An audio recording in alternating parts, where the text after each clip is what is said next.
David, we're doing this thing. Welcome. We've got Paul Golf with us. We do have Paul Golf with us all the way from, where are you? Bristol? Leeds? Where the heck are you today, Paul? Leeds. I'm in Clevedon, which is just outside Bristol. Okay. The British Riviera. Wow. Oxymoronic in nature and tone and maybe scope as well? I'm not sure. 3 for 3. 3 for 3. The British Riviera, can you tell me a little bit more about that, Paul? Well, I can tell you that we have the second highest tidal range in the world. Wow. Okay. I don't know what that means. After Newfoundland. Was that a theological, philosophical, or more of a sociological statement, Paul? We're not sure. I mean, I can make it all three. Okay. I do believe 3 for 3 again. I do believe you can do that. Across All Worlds, guys, we're back. We're in Baxter's office. You can find us at acrossallworlds.com. And we're going to have a conversation with Paul Golf. And if you're just joining and haven't been a part of the show, I'm actually not usually the host. That's I'm right. kind of a co-host. I'm stepping in for Baxter. He's been away for a day of recording, and so welcome. And I'm thrilled to be a part of this conversation. Yeah, and for those who don't know or maybe haven't seen any other conversations we've had, you've become an incredible friend to me. You're the catalyst behind this Across All Worlds show. You normally sit over in Baxter's corner there at his desk and count down for us and keep us on track and provide us with topics to dive into and shake your head like you cannot believe that we just said that. Right. Yeah. We also have the amazing Paul Golf, who's also a friend, a dear friend to both of us, but also to Baxter, and has been greatly involved in all things perichoresis over the last 4 or 5 years. At least, yeah, probably longer. I mean, I know you guys traveled the world together. You were in India last year. In fact, I think, Paul, you went. I was invited to that trip, but ended up having a wedding that I was committed to. But one of these days, we're going to actually be face-to-face in person. We'll have tacos, obviously. But share a little bit about, well, go ahead. I know you've got thoughts on that. Well, I was just going to say, don't hold out for good tacos in London. That's the only thing I'm saying. Share a little bit about yourself as we get this thing going, man. It's always hard, isn't it? How do you share? I've been working with David and Baxter for probably 6-7 years. I got to know Baxter through John Crowder and know David through Baxter. So I split my time. I kind of have 3 very broad boxes that to me are all the same thing, but they do correspond to slightly different activities. So one is I'm associate professor in University of Bristol. So I'm doing that part-time. Another one is to do with regenerative business. And the third one is more kind of direct Christian ministry and missions type things and getting on video calls like this, generally making a nuisance of myself, particularly to the religiously complacent. Right. Yeah. You were also a mime, I believe, once. Pantomime, not a mime. Oh, I'm sorry. There's a difference. It's a very important distinction. There's a difference. Think, Paul, you've never been to a British pantomime. You've never been here in Christmas, have you? No, I've not. But I do appreciate you delineating. Do you know how to do balloon animals, Paul? That's what I really. You're the magician, not me. That's true. It's true. Anyway. But that was in a former life, because I do know we've had these conversations. In fact, we had just caught up out of friendship a few days ago before we knew we were going to have you on the show. And I know your past, some of it anyway. And you've got some wild stories, both BC, which we were trying to figure out what else I could stand for.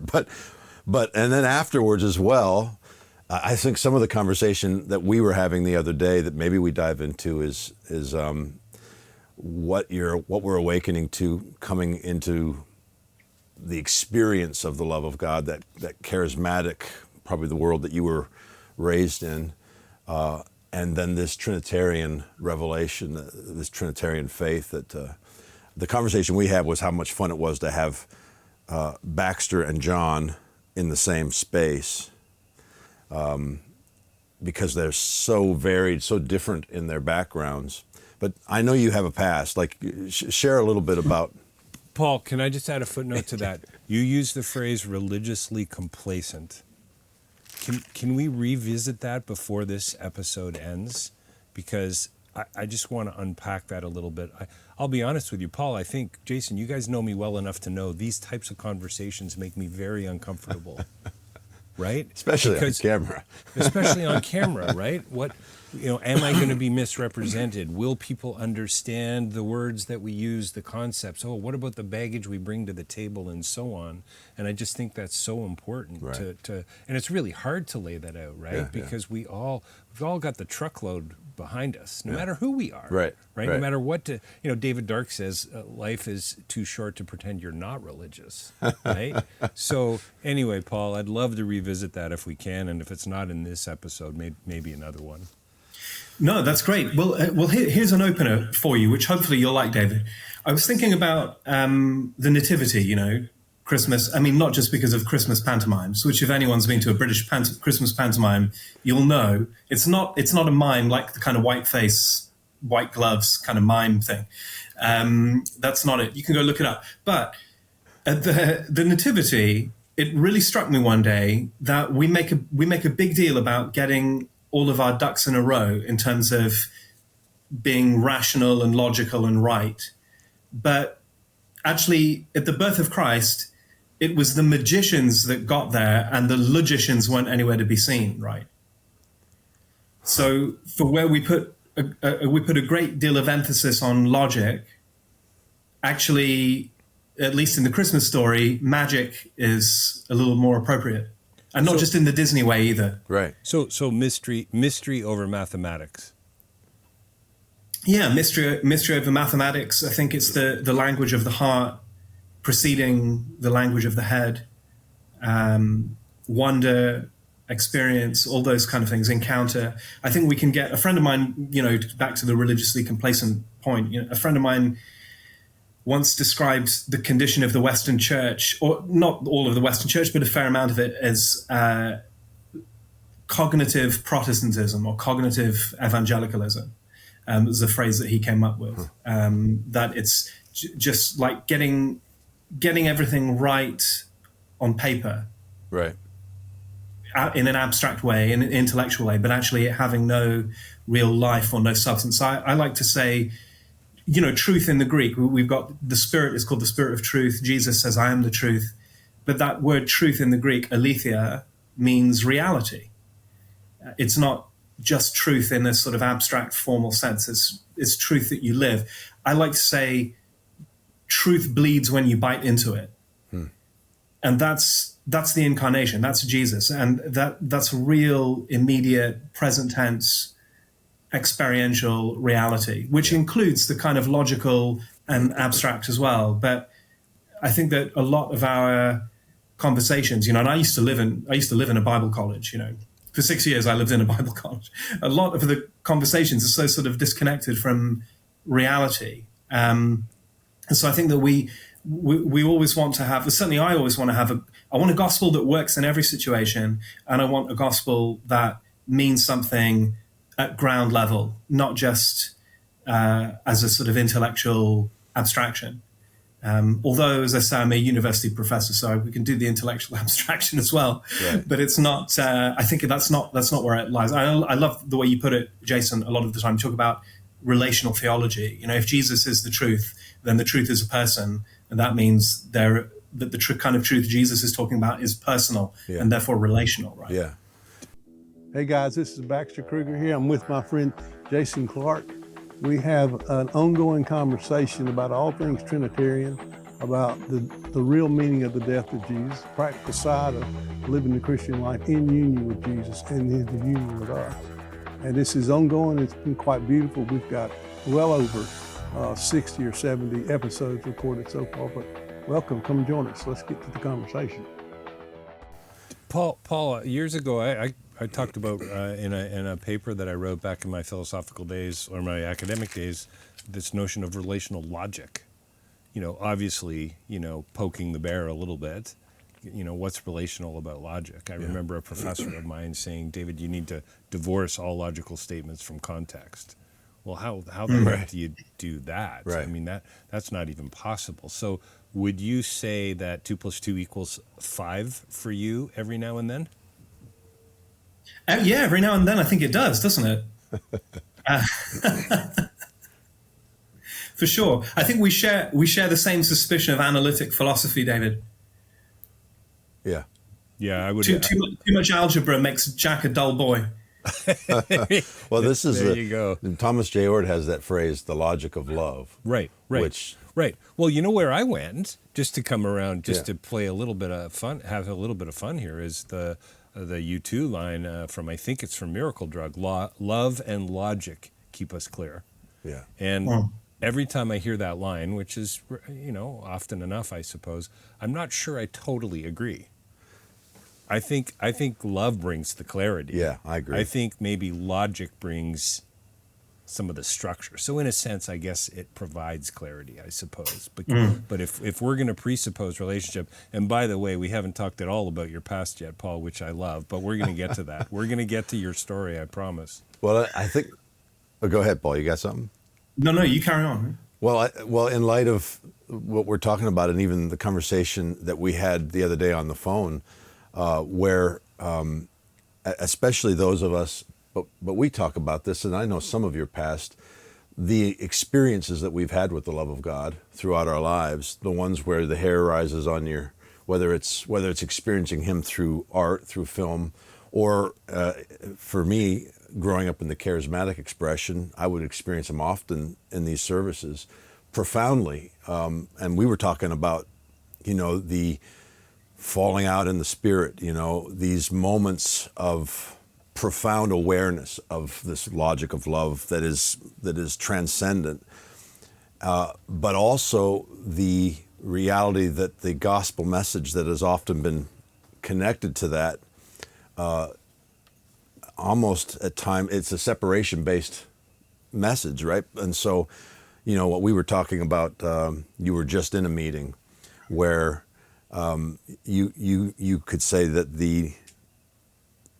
you could speak to this. I don't want to put words in your mouth, but I could say I've been in these meetings myself where, for instance, I'll tell a story when I was a roadie for Phil Driscoll way back in the day, 18 years old. For 6 months, I was a roadie. Phil Driscoll was a trumpet player, for those who don't remember, 30-some years ago. Very, very, very gifted, skilled trumpet player, anointed. And for the first 3 months of my 6-month stay, he called me Scott, because it was the guys before me were named Scott, so it was easier. So he was in. He was really in. He was a very intense personality. He played with Joe Cocker, Blood, Sweat, and Tears, Dylan, and then he got saved. But we're at a concert, and he's on the microphone, and he says, "The Spirit of God is in this place." And you feel this manifest goodness, this love, right? You feel it. And then he steps off, and he's got a little lapel mic that he wants to tell us to cue the next song, because he's playing the tracks. So he backs off the mic, and he cues us the next song, and then he gets back up. And I'm an 18-year-old kid who has been immersed in this charismatic expression. I can feel what we would call the glory or the manifest goodness of God in the room. And he's speaking to it, and there's no question that I even talking about it, I can go, oh man, this is, and then he tells us to cue a song, gets back on the mic, "The Spirit of God is in this place," got a gravelly voice, and we cued the wrong song. And he's an intense, fantastic. By accident. Fantastic. By accident. He backed off the mic, "Spirit of God is in this place." And it was, "If I got to come back there, I'm going to kick your bup, bup, bup, bup." Cussed us out, and then got back on the mic. And we're back there, terrified, because he was an intense personality, and he, but the dichotomy of being in a space where the presence of God is so real, but oftentimes it's outside of love, or it's outside of, and you were telling a story about that, about your experiences recently of experientially knowing Him, but at the same time, the theology being very flawed. And what excites me in the moment we're in, and I want you to speak to this, is, and I bring it back to when I was with you guys last year, and I'm with Baxter in the room, and I'm with John Crowder, and they're both in the room, and they're both speaking to this good news, this idea that there's no shadow of turning, the logic of love, this 2 + 2 = 5 reality in the perichoretic understanding, in this union understanding. And what we were talking about the other day is I ache for the day where we can be in a room and union is the message, the theology is trustworthy, and we're having these experiences. But Paul, I don't know if you can speak to that. Yeah, sure. I came from a very charismatic background. Not that I grew up in it. I became a Christian in my teens. But when I say very, I mean like the deep end charismatic, Pentecostal, right. And the holiness side of it as well. So it's like Pentecostal holiness or sort of charismatic holiness. So it had a bit of that Wesleyan. You got to be sort of perfectly sanctified, and then if you're really super holy, then you get a chance to have the Holy Spirit hang out with you, right, or something. Right. Try and get them to come. Right. Lots of that. Very hardcore. So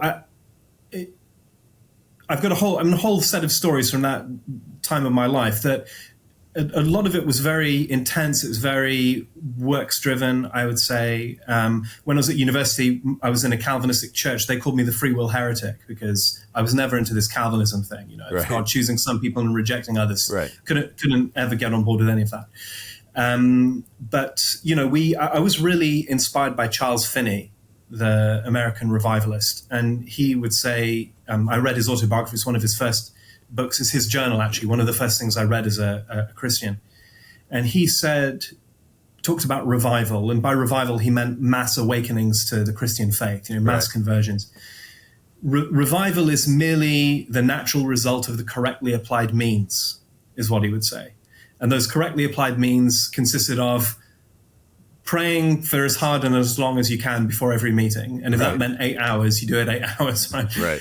Number two, preaching the gospel, which meant something for him, which might mean a little something different to what we had understand today. But anyway, preaching.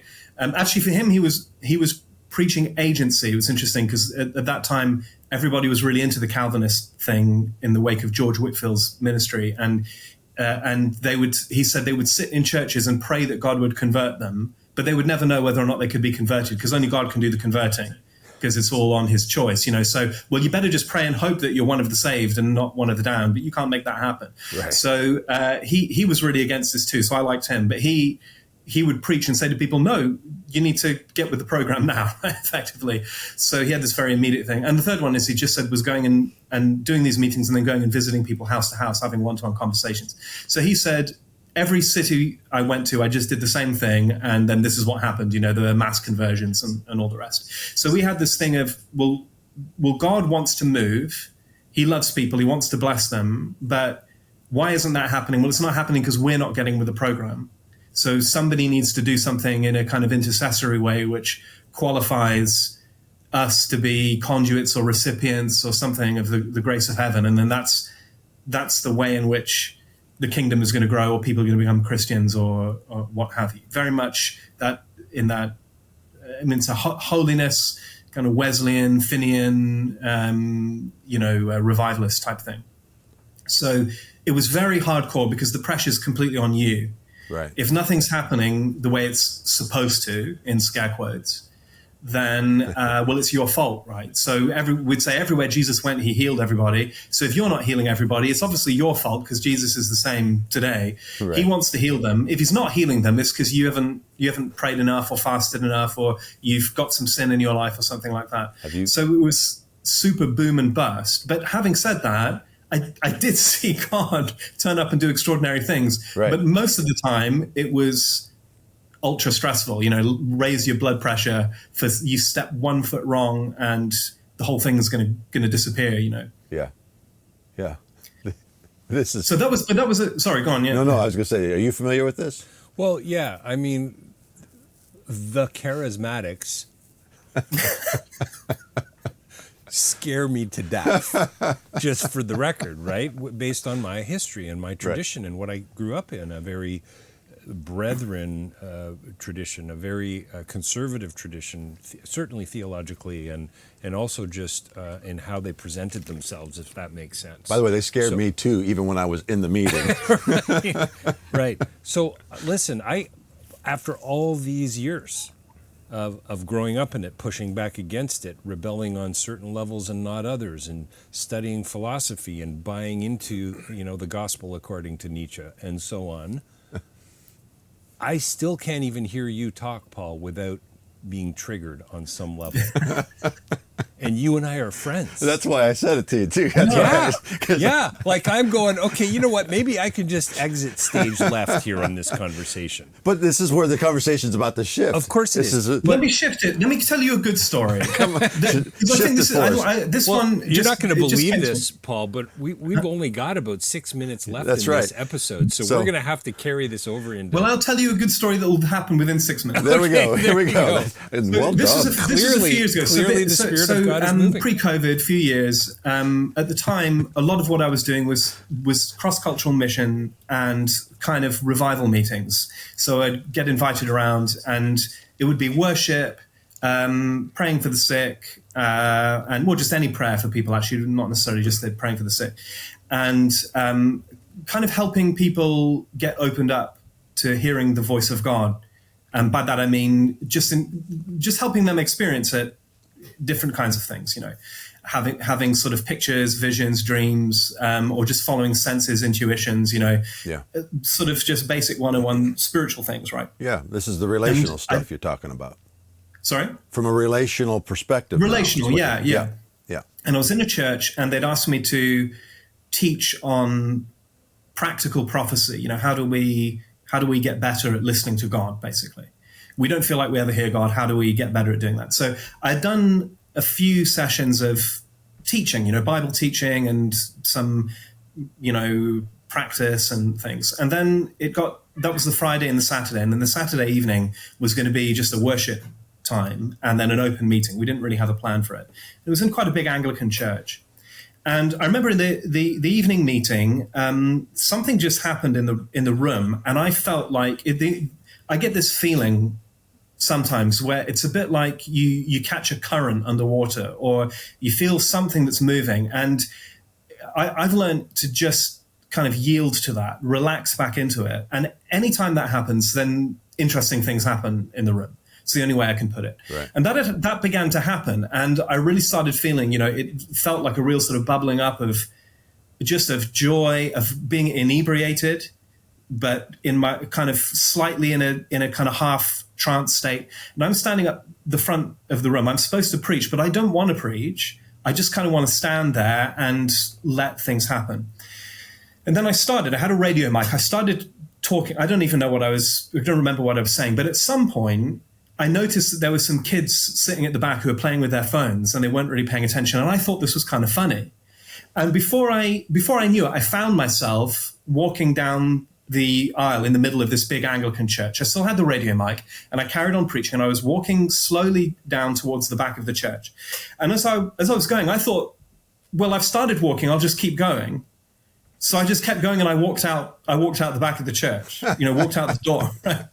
And I just felt like what I wanted to do. I was just following the currents, And I was still on the mic the whole time. And then I waited there for a few minutes and thought, I'll go back in now. And I just walked back in. I never called any attention to it or anything. Anyway, at the end of it, my wife said to me, "What on earth were you doing?" And I said, "I don't know. It just seemed kind of funny." But this guy comes up to me and he's shaking at the end. He's been really affected by the meeting. He just said, "Thank you so much for the meeting. That was really amazing." And I said, "Oh, yeah, thank you for saying so," and all the rest. Anyway, I got home and I got a phone call from the woman who was organizing. And she said, "I have to tell you the story about what happened to this one guy." She said, "So much happened in the day, but I've got to tell you this one story. There was this guy who was there, and he is getting ready to go for Anglican ordination. It means he's about to be ordained as an Anglican priest. Yeah.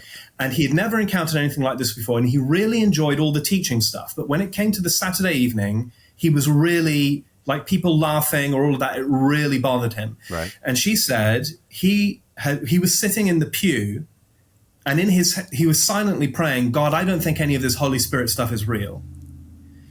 And he says, if this is real, make Paul walk out the back of the church. Come on.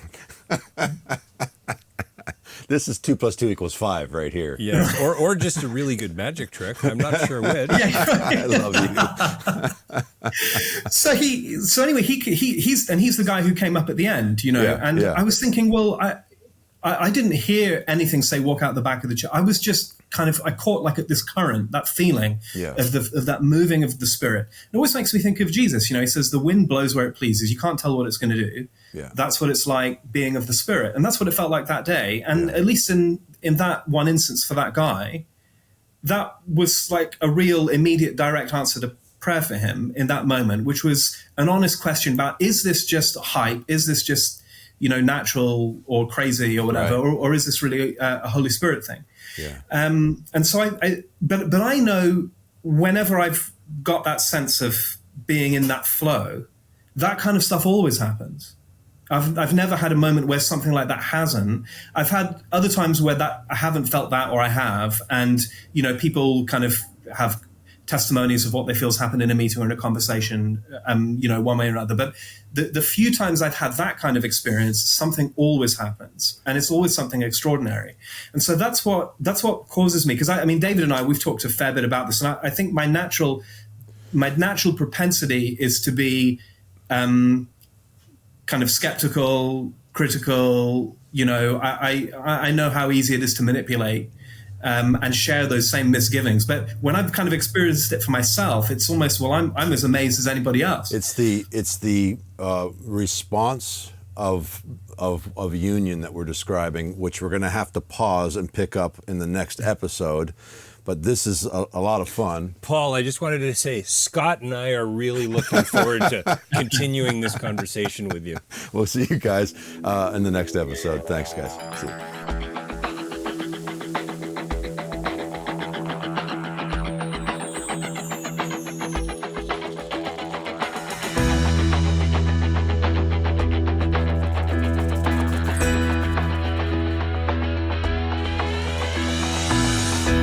Across all worlds, he came for us.